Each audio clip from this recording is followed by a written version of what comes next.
बिस्मिल्लाहिर्रहमानिर्रहीम। 7 নম্বর সারবাটি ইউনিয়ন পরিষদে ঈদুল ফিতর উপলক্ষে সারবাটি ইউনিয়নের ৩৪৩৫ জনের অসহায় দুস্থ পরিবারের মধ্যে চাল বিতরণ আজকে শুরু করব। এখানে সাংবাদিকদের সামনে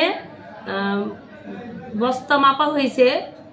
কিছু বস্তায় আছে 48 কেজি, কিছু মানে 2-1 কেজি করে বস্তায় কম আছে।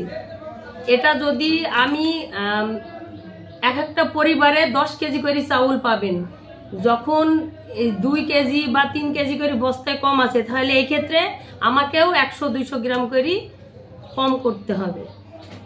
কিন্তু আমি চাই যে প্রত্যেকটা অসহায় দুস্থ পরিবার এই 10 কেজি করে চাউল পাই, সবাই সুন্দরভাবে ঈদ যাপন করুক এবং খুশি থাকুক। তাই 2 কেজি বা 3 কেজি করে কম আছে। এখন আমি তো এই গরিবদের এই 2 কেজির কমে থেকে একটা পরিবার যেতে কম পাবে এটা আমি চাবো না, কারণ আমি চাই যে প্রত্যেকটা পরিবার 10 কেজি করে পাক। কিন্তু সেটা যদি আমার পকেট থেকে কিনে দেওয়া লাগে, তাও আমি এই চাউল প্রত্যেক পরিবারকে 10 কেজি করে পূজাই দেব। কিন্তু মানে আমার পিছনে লোকের তো অভাব নাই যে এই করছে সেই করছে। আপনারা হয়তো বিগত দিনেও জানেন যে আমার পিছনে কিভাবে লোকজন লেগে আছে। কিন্তু আমিও আমার উদ্যোগ কর্মকর্তা ওনারা যে আছে ওনাদের নির্দেশ অনুযায়ী আমি আমার চাল বিতরণ করছি।